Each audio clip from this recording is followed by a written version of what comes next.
అరే బాబు, టాబ్లెట్లు అయిపోయినాయిరా. 2 రోజుల నుండి మోకాళ్ళ నొప్పులు భరించలేకపోతున్నాను. కొంచెం టాబ్లెట్లు తీసుకురారా. అబ్బా, ఏంటి నాన్న, టాబ్లెట్లు వేసుకుంటున్నారా, బఠానీలు తింటున్నారా? వారికి ఒకసారి టాబ్లెట్లు తెమ్మంటే నేను ఎక్కడి నుంచి తీసుకురావాలి? డబ్బులు ఏమన్నా చెట్లకు కాస్తున్నాయా? ఇప్పుడు నా దగ్గర డబ్బులు లేవు. వేడి నీళ్ళతో కాపడం పెట్టుకోండి, నొప్పులు అవే పోతాయి. టాబ్లెట్లు అంట, టాబ్లెట్లు.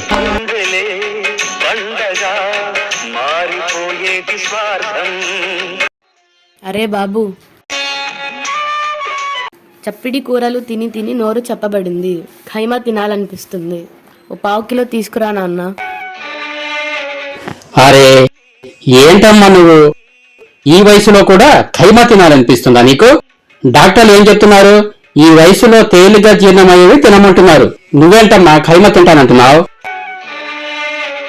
అయినా మటన్లు చికెన్లు తెమ్మంటే నేను ఎక్కడి నుంచి తీసుకురావాలి? అవేమన్నా 10కి 20కి వచ్చేవా? 100 పెట్టాలి. అంత డబ్బు నా దగ్గర ఏడుంది? అసలే డబ్బులు లేక సస్తుంటే నీకేమో ఖైమా తినాలనిపిస్తుందా? ఖైమా. అరే అబ్బాయి, మోకాళ్ళ నొప్పులు భరించలేకపోతున్నాను రా. నించోలేకపోతున్నా, కూర్చోలేకపోతున్నా. ఒక్కసారి డాక్టర్ దగ్గరకు వెళ్ళి చూపించుకుందాం రా.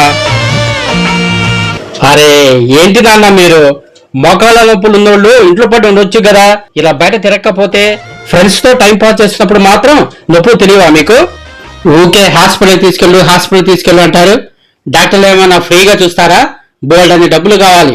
అన్ని డబ్బులు ఎక్కడ ఉన్నాయి నాన్న? వెళ్ళండి, ఇంటికెళ్ళి రెస్ట్ తీసుకోండి, అవే తగ్గుతాయి.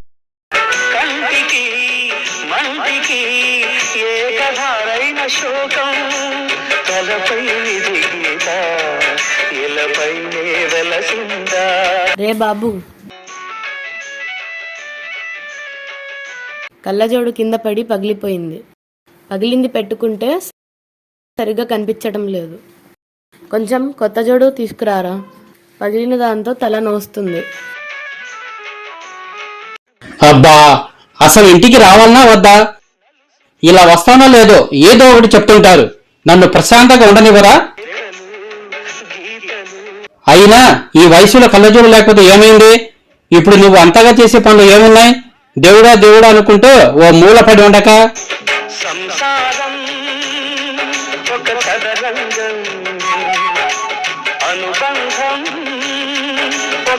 సలాంలేకుం ఫయాజ్ భాయ్. వాలేకుం సలాం. ఫయాజ్ భాయ్, చాలా కష్టాల్లో ఉన్నాను. ఆర్థికంగా బాగా దెబ్బతిన్నాను. నాకు రావాల్సిన డబ్బులు రావట్లేదు. నేను ఇవ్వాల్సిన వాళ్ళు ఇంటికి వచ్చి గొడవ చేస్తున్నారు. చేస్తున్న పనులు బెడిసి కొడుతున్నాయి. ఒక్క పని కూడా సరిగా అవడం లేదు. అప్పుల్లో కూరుకుపోయాను. ఏం చేయాలో అర్థం కావట్లేదు. ఆలోచించి తల పగిలిపోతుంది. ఏం చేయాలో కాస్త సలహా ఇవ్వండి భాయ్. ఆ దేవుడు కూడా నా మొర వినటం లేదు. మీరు చెప్తేనైనా వింటాడేమో. కాస్త నా గురించి కూడా దువా చేయండి భయ్యా. అలాగే తమ్ముడు, తప్పకుండా దువా చేస్తాను. నువ్వేం టెన్షన్ పడకు, అన్నీ సర్దుకుంటాయిలే. సరే కానీ ముందు నాకు విషయం చెప్పు. నువ్వు అమ్మ నాన్నలను బాగా చూసుకుంటున్నావా?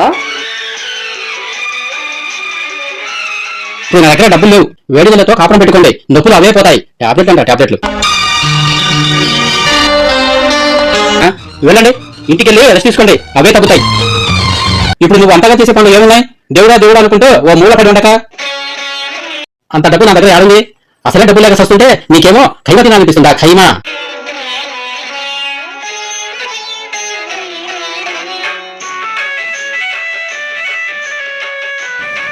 చూడు తమ్ముడు, అమ్మా నాన్నలు బాధపడితే ఆ దేవుడు కూడా బాధపడతాడు.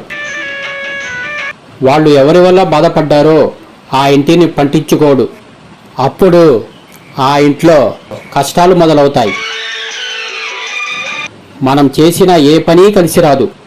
అప్పులు, అనారోగ్యాలు, బిజినెస్లో నష్టాలు, ఇలా ఎన్నో మనల్ని చుట్టుముట్టి ఉక్కిరి బిక్కిరి చేస్తాయి. ఇదంతా ఆ దేవుడి లీల. అమ్మా నాన్నలు సంతోషంగా ఉంటేనే ఖుదా కూడా సంతోషంగా ఉంటాడు.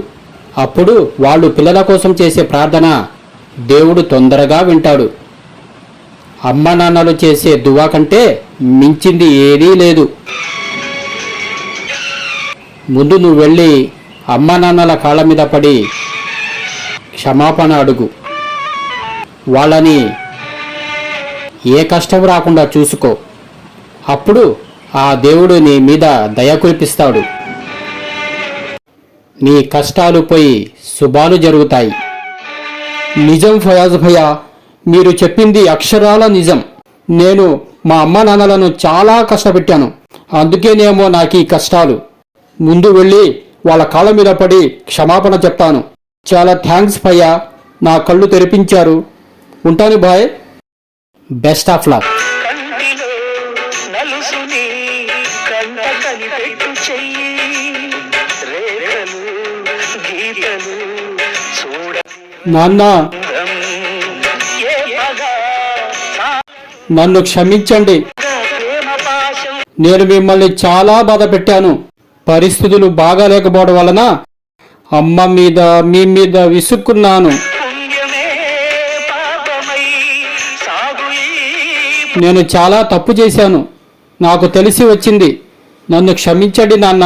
ఇంకెప్పుడు మీ ఇద్దరిని బాధ పెట్టను. పోరులో పాపకే బిడ్డ, బాధపడకు.